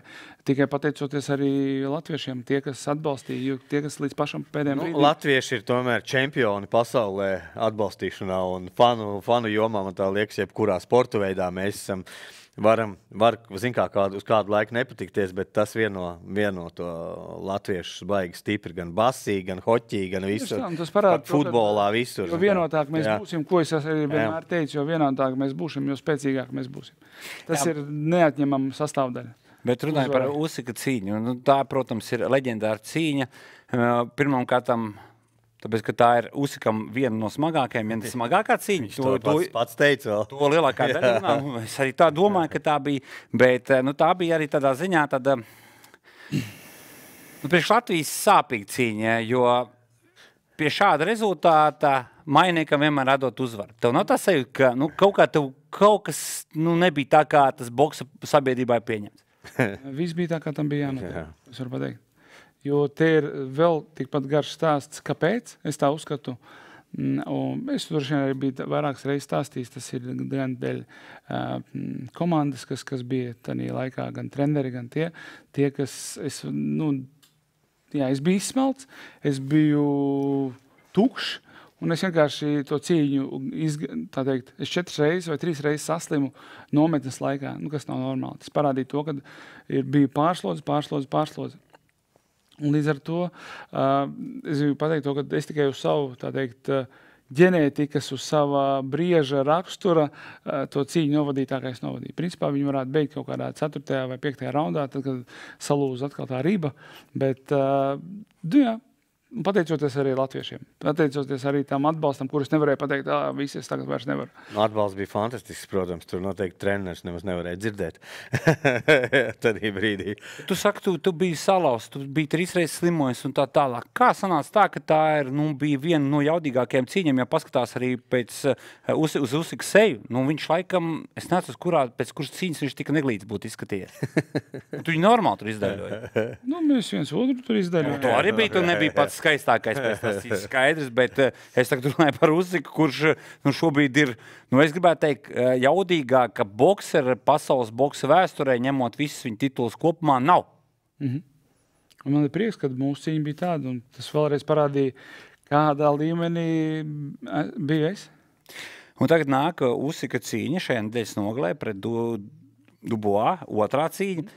Nav pasaules preses uzmanības centrēs, ka tev nezvana tagad, tu neprasa klausies, kāds būs rezultāts, jo, labi, Dubois tu neesi boksējis, bet, Usikam tu iedevi normāli tur pasvīst. Es domāju, ka es principā nesaprotu, kāpēc Usiks boksēs tagad vēlreiz. Viņš ir uzvarējis visus, un viņš ir nopelnījis naudu daudz, pateicoties Furyam un Joshua. Un es domāju, Usiks nav muļķis, es domāju, viņš ir izrēķinājis, viņš varēs vai nevarēs uzvarēt Dubois, kāpēc, bet Dubois tagad mazliet savādāks ir, nevis, kad viņš boksēja pirmo reizi ar viņu. Bet, bīstamāks daudz tagad. Bīstamāks, bet es atkal, ja mēs tā skatāmies, tad jā, bet ja mēs paskatāmies Dubois vispār to sākumu, kur viņš no Austrālijas, man tālāk no Austrālijas vai no Jaunzēlandes boksera, es aizmirsu, kā viņi sauc, tur pirmajā raundā tur nokrita 3 reizes, tad viņš tur no Joshua principā. Joseph Parker. Nē, cits bija, tur viens cits boksers bija. Krēls, ar kruzerotījos boksē. Labi. Viņš pārgāja uz Maksvariem. Kurš tas bija? No Austrālijas, bet no kurienes. Labi, bet... Un tad viņš arī no Joshua... Principā ar Joshua viņš boksēja pēdējo cīņu. Tur bija vai nu viens, vai nu otrs, viņi abi divi uz nāža gala. Un tad kaut kādīgi tas labais tāds... pa zoties trāpīja. Jo, principā, Dubois arī bija uz robežas, lai nokristu. Tie pēdējā momentā, jā. Jā, un tas parāda vienkārši to, ka tā galva viņa jau ir traumēta. Tādā ziņā to, ka tur nav tas stingrais, tas, kur pa to galvu sit, bum, nekas nav. Es jau tur jau tāds bum, un tā, Var aizpeldēt, jā. Un tad arī tas parāda to, ka Usikam ir daudz lielākas, tā teikt, iespējas uzvarēt, jo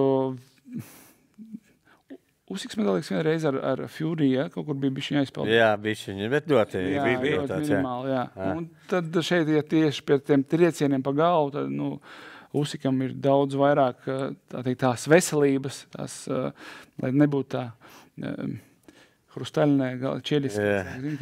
Kā tu domā, viņš pēc šitās cīņas, ja viņš uzvarēs, viss pametīs arī? Es jau domāju, ka viņš jau pēc Fury cīņas bija jāpamet, bet mēs jau nezinām, kas viņam tur plāns, kāds viņam ir. Viņš grib tagad uztaisīt, cik saprotu, būt vēl kaut kādu titulu dabūt tālāk, lai viņš dabūt atpakaļ, lai viņam viss ir atkal. Otrs tāds pasaulē nav bijis, kas super smagajā svarā. Viņš grib to vēsturisko uztaisīt, ka neviens tās nav bijis malets. Ko es varu pateikt? Malets un kruta, super. Prognoze. Ko? Prognoze. Usiks. Nav variantu. Es domāju, nav variantu. Bet tu atceries pirmo cīņu. Tu kurā pusē tu esi? Bija sitiens zem Josas vietas vai nebija? Tur ir 2 dažādi video. Un tagad ar mūsu IT speciālistu var uztaisīt, ka tas bija pa zodumu. No vienas. Tu tomēr esi profesionāls boksers un tev pilnīgi savādāk atcer priekšā. Es varu pateikt to, ka ja būtu, piemēram, pa aknu vai pa vēderu, pa kuriem viņš trāpīja, tad Dubois vajadzēja pabeigt. Tu vienreiz nosēdināji, otrais iznāc ārā un tu labi pieceļās. Es iznākšu, es zinu, ka viņam tur ir tik un tā traumēts tas korpus, sitīšu vēlreiz. Tad, kāpēc nesīt tālāk? Tur vienkārši 3 reizes tad vēl iesit, un viņš atkal gar zem būs. Šo mēģinās sist? Šo korpusā sit pēc? Tad, ja tu uzvari, kāpēc beigās viņš pats nokrita? Lopatiņi un visu. Nu. Tad tu uzskati, piemēram, man arī par šo te jautā, es pats biju tur netālu no ringa, es nevarēju saprast, protams, es arī skatījos to video, vienā liekas strāpīja, otrajā netrāpīja zem un tā. Es uz vietas biju. Bet tur bija no muguras droši, skaties, ja? Es skatījos vēl aizētām acīm. Jo es nevarēju noskatīties tādā vardarbībā. Bet, piemēram, tad, kad tev trāpa, ka izsit korpusu, tu čāpo... Uzsiks tā neelpoja. Viņš gulēja, sāp man tur, un tā, normāli uzvedās. Tādā ziņā. Vai tas, vai ir... Bet Moška to taktiski nerādīja. Sāp, normāli uzvedās. Pa olām, kad tev iesiet, normāli neuzvedīsies. Netur, nevar normāli uzvesties. Un īstenībā viņš nemaz tik tādu nemaz neizsaka. Viņš izskatījās tā, ka viņš ir tipa traumēts. Bet pa olām? Jā, bet otrā brīdī viņš domā, ka viņš centīsies tagad parādīt, ka viņam ir izsists cauri, tu taču neko nerādīs. Tu centīsies noslēpt, cik tu vien vari daudz. Es nezinu, man tā šķiet, es nezinu, kaut kad man bija strāpījis, kaut kur trenījos pa olām, gribās sačokuroties. Viņš bija šitā. Tā, cik man liekas, parasti šitā gribās sāp, vai ne? Jā. Bet nevis tā. Es tā kā čiliņā. Tāpēc cik gars tik plats. Jā. To mēs laikam nekad neuzrunāsim, ja viņš pats kādreiz neatzīsies kādā savā dokumentālajā filmā pēc gadiem. Viņš jau arī apšakarēja visu pasauli. Jā. Viņš noliks, kā saka, uz visu, kā saka, titulus malā un teiks, vēč, es atkāpjos no boksa. Bet viņš saka, ka viņš vēl plāno trešo cīņu ar Tysonu Fury, kurš atkal kaut ko 3 reizi atgriezās profesionālajā boksā. Tas Furys ir, jā. Viņi pelna tādā veidā vajag pelnīt naudu. Jebkurā, mums ir piemērs, kā to vajag darīt. Moška, tad tev arī vajag tagad atgriezties. Rekās būs laiks pagājis, neviens nezinu deputāts, un tev uzreiz bābs. Saka godīgi, ka neviens nav piedāvājis atgriezties. Nē, man piedāvāja cīņas, es saku, bet tur par tādām smieklīgām naudām, es saku. Kas ir smieklīga nauda? Kaut 50,000 kaut tāds.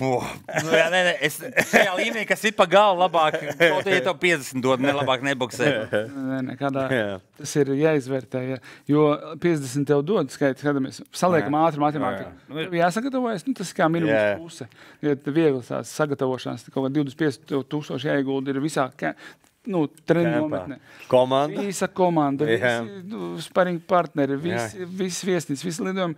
Tev jādod ir valstī, nodokļos, tev jādod ir, nezinu, treneriem, tam, promoterim. Tad beigās tev tur sanāk 15. Valstī esi vismaz miljonu iemaksājis nodokļos? Vairāk 100, jā. Ir kaut kāda no vidē arī atnākusi vēstule, paldies tev, tu esi viens labākie nodokļu maksātājiem. Izsļāvi. Kā tagad jau nāk visāds vēstules? Kad būs nākošā cīņa? Valstī pietrūks. Jā, tev jāgriežas boksā, tas ir valstisks svarīgs jautājums. Skaidri, pateicoties jebkurai supersērijai, es domāju, vairāk 100 miljoni, es domāju, bija iekasēti gan nodokļos, un skaitā atvest šeit visu. Jo pat man tā liekas pēdējā reize, kad bija nosacījumi, kad uzreiz visiem ieturēja nodokli šeit Latvijā. Jā. Plus vēl neaizmirst to, ka te iebrauc ļoti daudz cilvēku, kur atstāja naudu Rīgā, dzīvojot, pērkot biļetes, ēdot un tā tālāk. Un viss pārējais TV translācijas, tur jau arī vesela čupa cilvēki, kas viss te uzturējās un uzturējās krietni ilgāk nekā uzturējās, piemēram, parastie līdzjutēji. Labi, atgriežoties pie jauniešiem. Pēdējā laikā es tev redzu ļoti daudz internetā. Tu tur parādies ar atvērtiem treniņiem. Kas tas ir, ko tu esi pasācis darīt? Cik maksā? Cik 50,000. Viens treniņš. Jā, tas jau, man tā liekas, jau 2. gads aiziet. Dzīves vai dvēseles tāds ieguldījums latviešos, to, kad es varu parādīt, ko es esmu iemācījies. Redzu, kā, piemēram, cilvēki aug tādā ziņā, to, ka šodien viņš neko nemācēja, un rīt jau pēc mēneša viņš jau sāk kaut ko mācīt, pat vienreiz nedēļā trenējoties.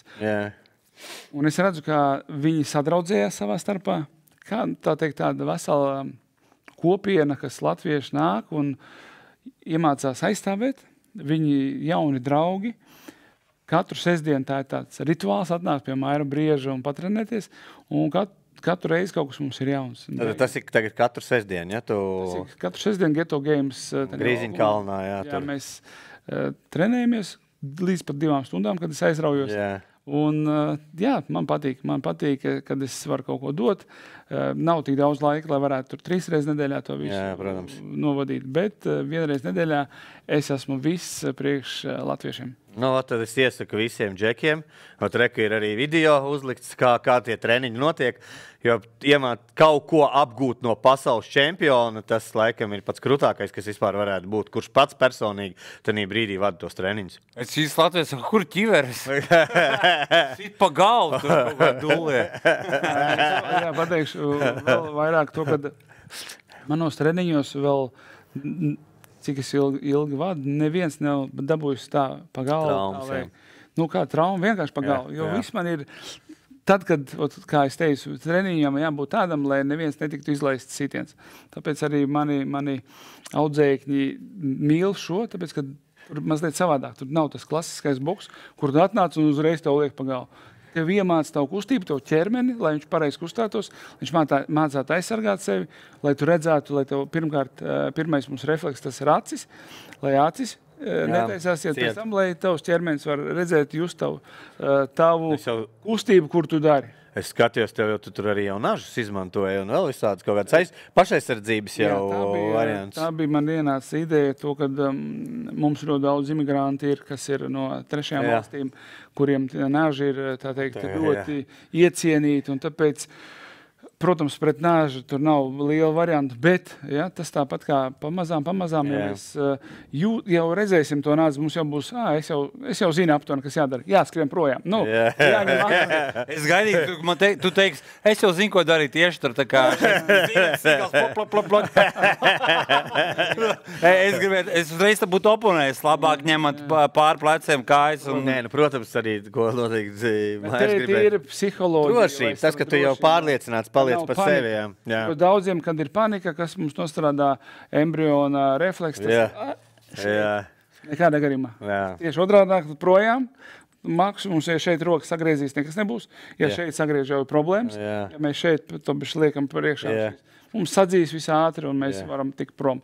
Tāpēc mēs analizējam, skatāmies, mums nāk, piemēram, cilvēki, kas jau ir no dzīves redzējuši, kā tas, viņš mums stāstīja tur Artūrs, kā tur dzīvē ir bijis 3 sportu meistari sagriezt tā gandrīz līdz nāvei. Tāpēc no naža ir ļoti jābūt uzmanīgam un tāpēc mēs sagatavojam šeit nevis vairāk to, kad mēs tur kaut ko iemācīsimies, lauzīsim ārā nekādā gadījumā, lai vienkārši psiholoģija nostrādā tā, kad nedod Dievs kādreiz dzīvē kaut vai vienu reizi kaut kas tam līdzīgs. Apiet negatīvo situāciju. Tas izglābs tavu dzīvi.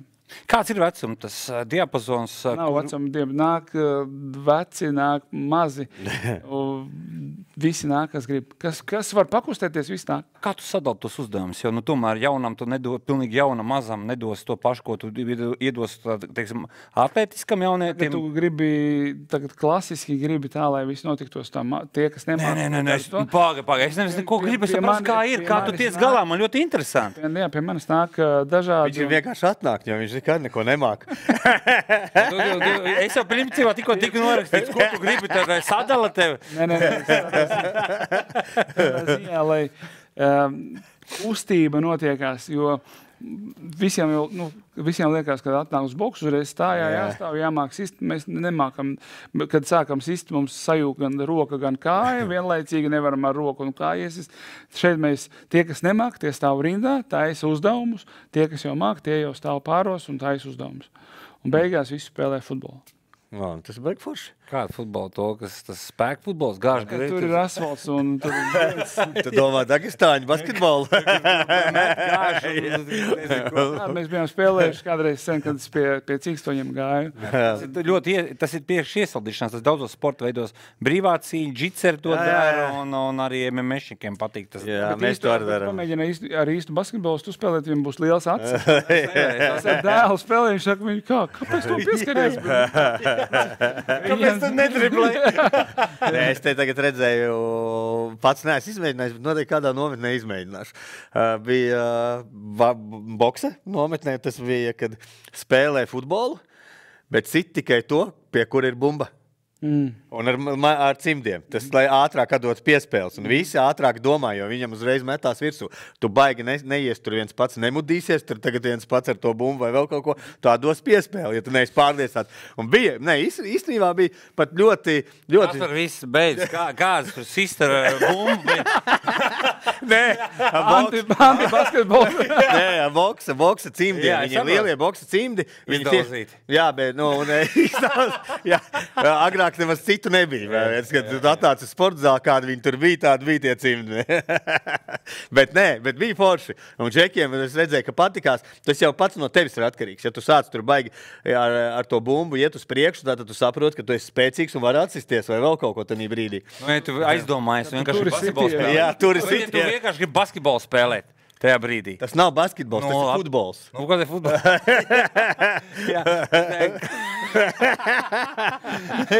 Tur rokās ir bumba. Vai mēs varam arī gaidīt, ka tu varētu šo te, treneru darbu arī attīstīt tādā ziņā, ka tu ņemtu mazākas grupas un mēģinātu sagatavot sacensībām? Gaidīt? Gaidām. Gaidām. Bet kā tu esi par to domājis, ka tu varētu arī nākotnē savus zināšanas dot, teiksim, tādā padziļinātā versijā? Savu laiku tev bija doma varbūt vērt vaļā klubu. Ir tāda doma vēl vai vispīs? Pirms Covid viss. Vai viss ir beidzies? Pēburts. Nē. Laba dzirde. Es domāju to, ka... Visu. Jā, visu. Nē. Tas, kad vai veidot kaut ko nākotnē tādu, ir tāds plāns vai ne? Ja taisīšu kaut ko lielu, kas nav Latvijā, tā nav bijis. Nav bijuši, jā. Un toreiz, kad es gribēju uztaisīt pie mūsu kopējā drauga, tas būtu 2 stāvos, tas būtu kafejnīca, ar zāli, ar parkingu. Tur bija viss padomāts, bet sākās Covid, un pazud gan investori, un līdz ar to vispār tas viss izjūka. Covid izjauca visu lielo ideju, bet... Tagad atkal viss tas tomēr popularizējās. Viss un tāda... Ir vairāk domas uztaisīt kaut kādu indiešu veikaliņu. Indiešu veikaliņu. Indiešu veikaliņu. Nevajag tik liela indiešu. Dzird, man uzreiz nāk slikti vārdu. Indiešu dzird tā. Bet tā ļoti laba ideja par to Boks akadēmiju. Tu esi apmēram aplēsis, cik tas varētu izmaksāt. Tu esi, protams, skatījies, un tu saki, investori nebija, un tas viss. Tas projekts maksāja 1 miljonu. Bet kā tu atsist ar boksu? Vai nav? Nē, tas nebūtu tikai boks, jā. Tur būtu gan visi cīņas sporta veidi, gan fitness, judo, gan sievietēm. Tur daudz, kas bija iekšā, gan... Sporta centrs. Jā, ārsti, fizioterapeiti uz vietas. Tas bija tāds nedaudz nopietnāks. Uzreiz tev gan dietologs, arī ārsts būtu. Kas notiek ar pārējiem klubiem, ja šādi izveido? Nav tā, ka tur viss beidzās? Vai doma bija tāda, ka viņi sapulcinātie vienā... Nē, zin kā ir. Tev jau vienā vietā tāpatās visu Latviju tu tur nesapulcinās. Nebūtu vietas, zin kā. Sēņotājs vienmēr atradīs savu sēni. Jā. Bet kuru sēni? Indijas veikalītas sēnes. Te jau sāk arī vilkt tās paralēlas. Gailinīt. Zaļā krāsā. Jā, bet tādu domu tu neesi atmetis, ka varbūt tomēr kaut kad kādreiz, viss pēc situācijas vienkārši kā sakārtosies. Protams, ka mēs saprotam, ka ir tāds pats, kur tagad džeki brauc un arī savus, es uz to nometnēm gribu sūtīt tagad Zviedrijā All-Stāri, kas ir ļoti milzīgs, tas vairāk, protams, ir MMA centrs, tur kickboks MMA, bet viņš ir ļoti milzīgs, un tas centrs un Stokholmā. Okay. Tas ir tāds topa cīņas centrs visā Skandināvijā. Tur brauc visi UFC cīkstoņi, trenējās. Viņam arī kickboks diezgan. Jā, Bellator, viņi visi trenējās no visas, sākot pat no Islandes. Visi topi džeki, viņi trenējās tenis All-Stāros. Es saku, nepamēģinās. Jā, tāpēc, protams. Ja pienāks tas laiks, pamēģināsim, uztaisīsim. Te jau redzēsim. Jo, kā mēs zinām, cīņas sports, tas nav viegls sporta veids, bet var atrast vieglu pieeju tam visam un visu caur vieglumu, lai cilvēks tas neatbiedētu. Lai kaut kāda daļa paņemtu priekš sevis, tas būtu tas lietusargs pirms lietus, vienmēr, man ir lietusargs, es māku sev aizsargāt, jo tas būs nepieciešams, ticiet man pēc 5 gadu laikā, mums būs visiem latviešiem jāmāk cīkstēties, vai nu arī mūs pārņems tumšā rasa. Jā, mums ir daudz, tam es tev pilnībā pa brīžam piekrītu, un varbūt es negribu sev nosaukt tādā sliktajā vārdā, kāds tas cilvēks, bet dēļ tā, ka es ļoti daudz padzīvoju ārzemēs. Ārzemnieks negribēs sev saukt. Nē, ārzemēs, kad lai kas tie, kas visi atbrauc, tie nav tie labākie. Tur tā lieta, ja mēs arī redzam pat tie indieši, kas atbrauc pie mums vai vēl kaut ko, kas mācās Stradiņu universitātēs, viņi jau te nepaliek. Viņi te nebūs pie mums ārsti, nestrādās šeit, viņi atrod labākas vietas Zviedriju, Ameriku, Vāciju, lielās valstis, kur divreiz vairāk un viss maksā un paliek, lai cik riebīgi nav tas sliktais kontingents, kas varbūt netiek prom kaut kur. Un es esmu vienmēr bijis pie šitā te, un to es redzēju arī ārzemēs ļoti daudz, kad šitās te viss Kā es saku, mums būs mūsu sievietes jāizstāv. Kāpēc? Tāpēc, ka šeit vairāk ir vīriešu pārstāvi. Un, jā, protams. Kā mēs zinām, vīriešiem ir fizioloģiskās vēlmes. Jā. Viņiem tīpaši veidā tie, kuriem sievietes bijušas visu mūžu apslēptas. Jā, viņi nav redzējuši. Un tā, ka mūsu dāmītes izģērbjās, tad tas, zin, kā ir... Es tam pilnībā ar tevi esmu. Ļoti sportiska tēma. Turpināsim ar tikpat sportiskām tēmām. Kā tu esi ieties politiskajā šajā te? Vienkārši motivators visiem mācīties apgūt cīņas sportu priekš sevis. Aizstāvēties, jā. Aizstāvēties. Nevar būt ne cīņas sporta, aizstāvēties. Jo cīņas sports tas ir caur cīņas sportu var iemācīties šīs te iemaņas. Jā. Bet kā tu jūties, tev kādu laiciņu jau esi kopš jūnija beigām, tu esi politiķis. Kā tev bija tā pārslēgšanās no pasaules viena no vadošiem bokseriem, tagad viena no daudzajiem Rīgas domas politiķiem? 60. Precīzi. Kurš tu esi tajā skaitlī? Pirmais. Arī tajā reitingā tas pirmais. Bet, domāju, ka tur pārāk neviens nelecās. Vai tu esi pirmais boksers? Ja tā nopietni, tad pagaidām esot opozīcijā, es redzu, kā viss tas notiekās iekšpusē. Ļoti gudri daudz runā. Viņi ir iemācījušies runāt ļoti daudz.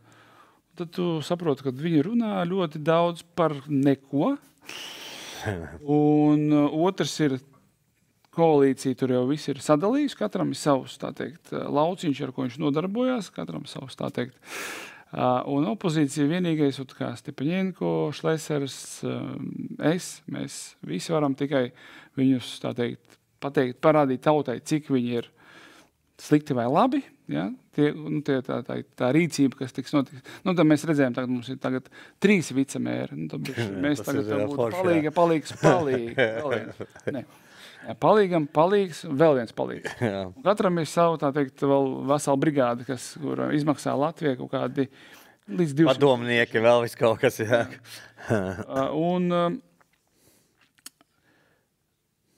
Tas pats sākums, es trenējos, man tur muskuļi nav lieli, bet es... Mācies, jā, tā kā.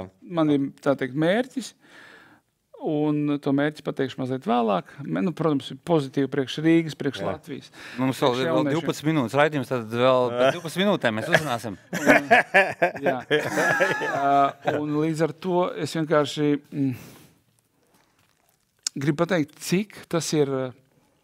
labi vai slikti, bet es mācos, es eju uz priekšu, un man ir mērķis, ko es gribu izdarīt. Es gribu attīstīt Latviju, es gribu attīstīt Rīgu un rādīt, tā teikt, tie, kas, ja zaks, es parādīšu. Un iespējams arī sapratu. Publiski. Uzbuks, jā. Uzbuks, jā. Ja nebūs... Pārāk stunda čempioni. Bet tu jau esi kaut kāds priekšlikums arī jau ierosinājis, kaut ko rakstījis, kaut ko, vai šobrīd tu vairāk tagad apost gaisu? Viņi jau tikai tagad ļauj apostīt gaisu. Viņi apmācības ir un īstenībā es gribētu vairāk būt katru dienu tur, bet šodien bija jābūt arī vienai komitejai, bet viņi tā arī nenotikās. Kas par iemeslu bija? Kāds oficiālis? Nav, vienkārši nav sasaukts. Viss nav viņiem rīcības varbūt, plāna. Nebija varbūt izskatāmi jautājumi, kas bija. Bet... Jautājumi ļoti daudz. Katru dienu. Bet tas parāda to, ka baigā kārtība tur nav. Bet, Pamazām, ķieģelīt pa ķieģelītim, liksim kopā. Tev bija tāds kultūras šoks, ka tu aizgāji tur? Vai tu jau biji ekspektācijas? Ko tu tur sagaidi? Aptuveni jau sapratu, kā tas notiksies, bet man šoks bija tādā ziņā to, ka kā viņi māk runāt, kā viņi māk...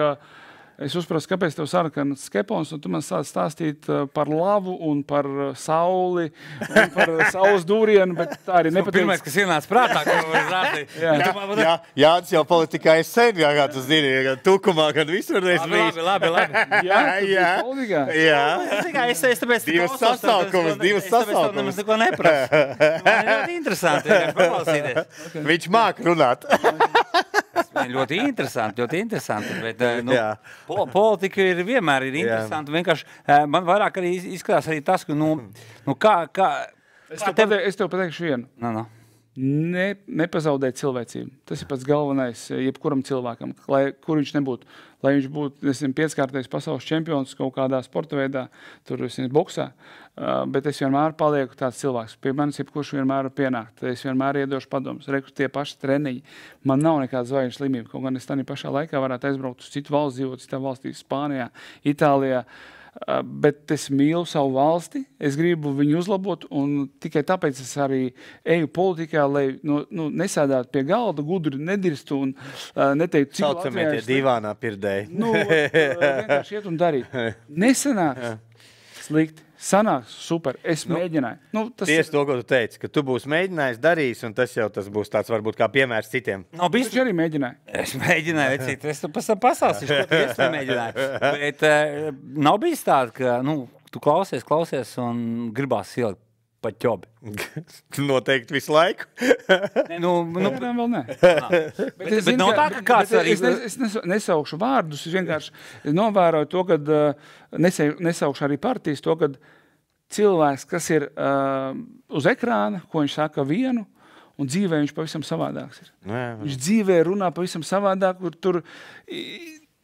Citā valodā runā, ļoti labi viņš runā tādā valodā, bet tādā pašā laikā televizorā es nomiršu par Latviju. Tā, bet ka liela divkosība ir. Ļoti liela, un tas ir ļoti liels mīnus cilvēkam kā pašam, kā tādam. Viņš nodod pats sevi. Un man nodot pašam sevi, tas ir viss trakākais, ko mēs varam nodot, tā ir mūsu dvēseli, kāds es esmu. Un es vienmēr esmu bijis tāds, kāds es esmu, es nekad neesmu slēpies, un tur es nezinu, runāju savādāk, tā kā vajag runāt. Droši vien tāpēc arī kaut kādā veidā neesmu tagad tur, kur vajadzētu būt, gan politiskā, gan citā veidā. Jo es esmu tāds, kāds esmu. Es mīlu savu valsti, es būšu vienmēr par savu valsti, un es būšu vienmēr godīgs. Kādās komitejas tu darbojies? Šitā pilsētas attīstības komiteja un īpašuma komiteja. Kā jūs vienojaties? Kāpēc negāja, piemēram, sporta komiteja? Vai tas bija kā princips? Es gribēju attīstības un sporta, bet... To, ko iedēl, to iedēl. Jā, tā kā viņi tur... Bija jāsadala, tomēr bija vairāk deputāti un bija jāsadala. Un kāds bija jau gribēja pirms attīstībā, es gribēju nevis attīstībā, bet izglītībā. Un līdz ar to tas būtu super, jo man ir redzējums, kā attīstīt mūsu pilsētu un mūsu jaunieši, kā viņiem iedot to. Jo tagad liela problēma ir jauniešiem liekais svars. Es jums gribu pateikt, ka ir problēma liekais svars. Un šķībās muguras. Kādreiz viss bija tievi un šķībi. Skolās tagad ir ar lieko svaru un šķībi greizi, nepareizi. Plus vēl ir liela problēma, tās ir narkotiskās vielas, kuras ļoti daudz... Pieejams ļoti vienkārši, jā. Ļoti pieejams. Un tagadējās narkotiskās vielas ir ļoti attīrītas tādā ziņā, to, kad viņas vēl lielāk kaitējumu dod ķermenim. Vēl ātrāk ķermenis nomirst. Izirst un nomirst. Jā. Kādreiz viņas tur bija netīras, un tad ilgāk viņš varēja mirt, tā teikt, tas cilvēks tur gadu 10. Tagad viņi daudz ātrāk var vai aiziet kreizī, tās smadzenes sadaga tā plate. Un jauniešiem kā tādiem vispār ir bīstami ļoti lietot, jo viņi auga vēl, tur var viss mutēties. Un tā ir reālā šodienas problēma jauniešiem, kad ir ļoti pieejams narkotikas. Un par to arī es iespējams domāju, to varētu valstiskā līmenī vienā dienā to visu beigt. Jā. Bet tas ir biznes. Protams, jā. Diemžēl uz mūsu bērnu, kā viņi tur nekliektu, mums tur rūp mūsu valsts. Nē, mums nerūp mūsu valsts, mūsu jaunieši, tāpēc, kad vēl joprojām ir pieejams narkotikas. Kāpēc? narkotikas sporta stundas noņem nost. Mazā valstī, kur varat kontrolēt, tā te no augšas uz ķebļu uzkāpt, skatītos savu valstu un zināt, kur kas notiekās. Jā. Bet nedara to. Jā, tas pats par sevi. Tam es pilnībā piekrītu. Tas arī tām visām sporta stundām, kas ir, viņas tikai nevis paliek vairāk, bet samazinās, bet visi bļauj par to, kad bērni paliek rasnāki. Viss tas pieejamības čipši, viss, kas ir. Stundām, tieši tā, tām 2 sporta stundām. Tas tāpat, ka īstenībā tev taisnība ir ļoti svarīga, ko mēs ēdam. Jo tu vari sportot 5 reizes nedēļā, bet ēst sūdus, atvainojos par izteicienu, un tu būsi resns. Es to sevim biju to pārbaudījis. Es trenējos 5 reizes nedēļā, un es ēdu visādas tur, visu kaut ko pavu. Es nepalieku tievāks. Es domāju, kāpēc? Ļoti svarīgi, ko tu ēd un kad tu ēd. Es runāju par nakti. Jaunieši īstenībā viņi var ēst daudz, ja viņi aktīvi ir. Viņiem tas viss sadaga momentāli, jo tur viņiem tās hormonālās, viss tās tie augšanas hormoni un viss testosteroni, viss, kas viņiem tur notiekās, viss sadaga. Mūsu vecumā jau jādomā, kad mēs ēdam. Vakarā labāk kefīru iedzert. Ja? Liekas, kefīrs jau nekas tieši otrādāk vēl vairāk sadedzinās tev pēc tam uz nakti tos ogļhidrātus, kas tev ir. Bet cilvēki, ko grib apēst kaut kādu būciņu, kaut kādu dasmaizīti, vai es nezinu, ko viņi tur ēd. Un paliek lasnāk. Kāds vēl āliņi iešaut. Un pats galvenās, lielākā problēma ir neēst pēc 6:30 vakarā. Bet daudziem atkal daudz nevar, jo viņš veselu dienu nav ēdis, viņš jau strādā. Bet visu var īstenībā. Vienkārši salikt savus prioritātes. Tev darbs prioritāte vai tavu veselību? Jo tici man, tev beigsies veselība, tev nebūs ne darba, ne veselības, ne nākotnes. Tāpēc vienmēr jāsaliek savu prioritāti. Cilvēki, caur kādām platformām tev sazinās, jo tu esi populārs, teiksim tā ļoti aktīvs gan sociālais. Facebook, Instagrams. Vai te ir pieejams arī tavs kaut kāds telefona numurs kā deputātam, vai tur tev arī zvana? Nav. Bet tu esi kā plānojis? Saproti? Es tagad uzskatu, ka var, zvana arī dažreiz cilvēki pieklājīgāk vienmēr uzrakstīt. Ja mēs neesam pazīstami ar tevi, pieklājīgāk, es tev uzrakstīšu. Ja mums būs lieta, par ko parunāt, es iedošu savu telefonu numuru, mēs varēsim sazvanīties. Ja vajadzēs arī satikties, tāpēc pieklājīgāk vienmēr uzrakstīt. Un mums ir Facebook, Instagrams, visas platformas pieejamās, kuras esmu. Es vienmēr atbildu cilvēkiem, adekvātiem, un līdz ar to. Kā tu nosaki, kurš adekvāts? Tu nē. Man kādu laiku tu neatbildēji. Tu vienmēr atbildēji. Es atbildu, bet mums nesanāca vienmēr laiki. Tad es domāju, ka mums laiks arī ir iztecējis. Ļoti interesanti bija. Ilgi gaidījām tevi. Noteikti gaidīsim vēl, jo nevar visu paspēt izrunāt tik daudz. Mēs šobrīd par tevi parunājām, bet mēs gribētu arī daudz, kur dzirdēt tavu viedokli, jo profesionālais boks šobrīd, pateicoties arābu naudām, šobrīd ir aktuālā tēma, gan katru otrā cīņa. Un tavs viedoklis noteikti daudz, kur ir ļoti, ļoti, ļoti interesants, nevis noteikti, bet tā arī ir, tāpēc, ka lielu daļu tu esi boksējis vai sparingojas, un pat, ja tu ne boksējies, ne sparingojas, tev ir pasaules čempions. Ja es būtu kāds no federācijām, tā teikt, pārstāvis, es obligāti vienu no sponsors varētu atrast, lai varētu jaunieši, kas vienreiz nedēļā vai 2 reizes nedēļā, tā pašā sestdienā vai sēdienā, ietu pie profesionāliem aktieriem mākslu mācīties, katram būtu savs avatars, savs izdomāts imidžs, viņš iet ar to imidžu. Un katram, tā teikt, avataram, piemēram, sarkanam rūķim, būtu savs fanu, kas būtu, vai par drakoniņu, kas būtu. Saprot, to zīmējumu, kāds notiekās, un viņam būtu jāspēlē sava loma, un plus vēl, protams, jānodarbojas ar sportu ļoti daudz. Un tas būtu tas viens no, kā es to vadītu, to savu promošanu, bet amatieros mazliet savādāk, un citā sporta veidā arī mazliet savādāk, teiksim, ir redzējums, kā to pasauli var ieinteresēt, kā to Latviju var promotēt, attīstīt, un tā teikt, zin kā, šodien mēs trietā parunājam, kādas idejas, taisīt lielos brainstormus, piemēram, 100 cilvēki vienā istabā, idejas, un tam jābūt ir vēlmei to attīstīt, un ja ir vēlme attīstīt, tad, nekas nav neiespējams. Tad man reku tev uzreiz jautājums, piemēram, kāpēc nepamēģināt pašam būt tā kā tam promoterim. Varbūt kaut kādu jauno sportistu atrast, kā tagad bieži vien dara cilvēki, kaut kādi tur... Runā, ka mūzikas arī taisa. Jā, savu biznesmeņu. Un tu, piemēram, tieši no Latvijas tādus, tos, kurus nepamana džekus, ir taču ļoti daudz, kuri aiziet vienkārši no sporta nos, tāpēc, ka viņus nepamana, bet viņi varbūt ir divreiz talantīgāk nekā tie, kurus pamana. Tas atkal, Džeks Pols arī taisīja savu promošanu. Tā. Šo darbojās, bija šos. Jā, bet es domāju tādā... Nē, bet es nedomāju tieši, ka tu taisi savu kā cīņas vai vēl kaut ko, bet atrodi džekus, kurus tu bīdi. Kā menedžers, kā promoters tādā veidā, ka tu viņus bīdi uz to olimpiādi, to pasaules čempionu jostu, tu viņus atrod no malas, piemēram, tur 2-3 džeki, un to ar viņiem arī pats, tev ir sava tur komanda kaut kādas, kurus tu piesaist un strādā. Es tev vēlreiz parādīju. Es cik biju runājis, atkal mums ir federācija, kur katru draudzējās, kāds ir, greizsirdīgs, kamēr mēs būsim... Tad pat tādā mazajā Latvijā, tādā mazajā boksu federācijā viens pret otru vai tur vēl kaut kāda cita federācija, mēs uz turien neiesim, jo tur ir Kasīts, tur ir Jānis, un mēs tur... Un saprot, kamēr tā mentalitāte pamainīsies, kamēr tā domāšana vai, es nezinu, kamēr nebūs tas, kas visus apvieno, nebūs rezultāti. Ja mēs pat mazajā Latvijā nevaram sadoties rokās uz vienu mērķējiem, tad nav par ko runāt. Bet, zin kā ir, tu pats teici, ka gaidīsim, ka kāds to izdarīs un sajiesies, neies. Es, piemēram, Ko? Laimeslāts. Jā, tāpēc es arī, parasti es nekad neesmu ne no kā gaidījis savus džekus, pats vedu uz Eiropas čempionu, pasaules čempionu un atvedu medaļas.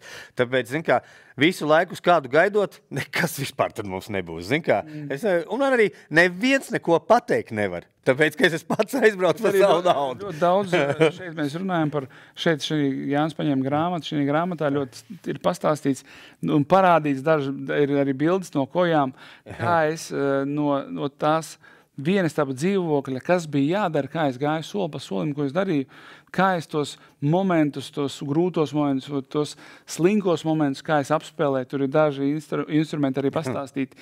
Piemēram, daudz arī no meditācijas ir tagad, kā es savu prātu, jo īstenībā boks ir tāda ļoti zem lielas spriedzes. Mums ir jātīra savus smadzenes, jātīra savus prāts, lai mēs nesadagam pirms cīņas. Jo daudz pirms cīņām ir ļoti daudz talantīgi bokseri pie mums. Čeku, kas iziet ārā un beigās. Viņš treniņā ir monstrs. Izkārtējis pasaules olimpiskais čempions, bet kā iziet uz cīņu sadag. Un viss ir šeit.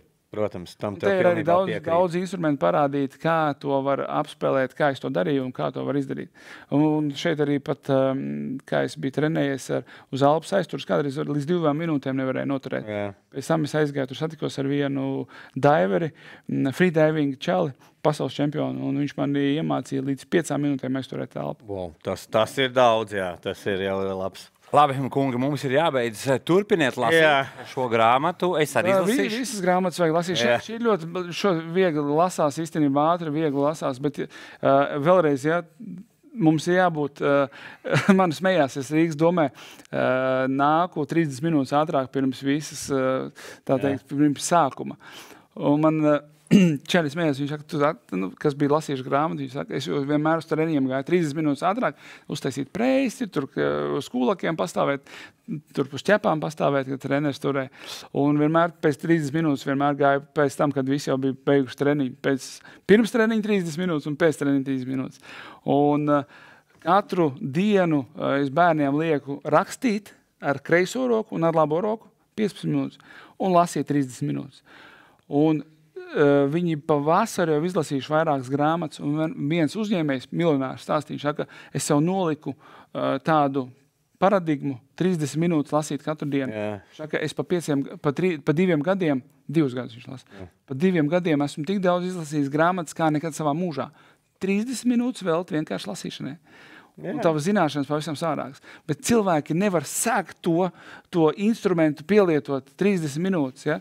Un tu būsi, darot 30 minūtes dienā kaut ko citu, atspiežoties, tu būsi pēc gada krutāks nekā 90% pasaulē cilvēku atspiešanās veidā. Es nezinu, metot šautriņu 30 minūtes. Saprot, ieguldot 30 minūtes sevi, Laikas dienu. iedot, jā. Pēc Mēs gada labprāt ar tevi varēsim turpināt aiz kādu parunāt. Mums ir ko runāt. Nedabūju man uz šejienes. Es jūtu, ka tu pats gribēji vienkārši. Tu biji sakrājies par šiem gadiem, ko es gribēju pateikt. Bet es saku, gribat uzzināt par Mairu kaut ko tādu, ko viņš nav stāstījis, vai ko es palaiduši garām grāmatā. Visticamāk, tas ir atklāts. Un, protams, šajā nedēļas nogalē Olibet sporta bāru apmeklējam un ejam skatīties Usyks pret Dubois. Tur būs liels boksa pasākums, skatīšanās pasākums. Un Mairis Briedis droši vien arī pēc tam sniegs savu komentāru kaut kur savos sociālos tīklos. Vai pirms tam, jo es redzu, ka tu esi diezgan aktīvs arī šajā te, teiksim, ne prognozēšanā, bet savu viedokļu izteikšanā. Un cerams, ka mēs viņu redzēsim vēlreiz pie mums, un kur mēs arī varētu uzklausīt viņu viedokli un pārdiskutēt, kā tad mēs domājam, kā tad viņš domā. Un tad nonāk. Es tev vēlreiz pateikšu, arī visiem pārējiem pateikšu to, ka jebkurš mērķis, tu taču biji nospraudis mērķi, un tu taču līdz pašai pēdējai dienai, līdz vakardienai vēl rakstīji man un sasniedz savu mērķi. Es vienkārši gribu pateikt to, ka vienmēr var sasniegt. Es vēl šodien te uzrakstīju, es domāju, vai tas mērķis ir tik tuvu vai tomēr daudz tālāk. Novēlu visiem nospraust savus mērķus un sasniegt un nekad nepadoties. Agri vēl vēlu jūs viņu sasniegsiet. Zelta vēdu, lai atvadītos. Paldies, dārgie skatītāji, kas skatījāties. Tiekamies nākamo nedēļu. Jau pēc nedēļas.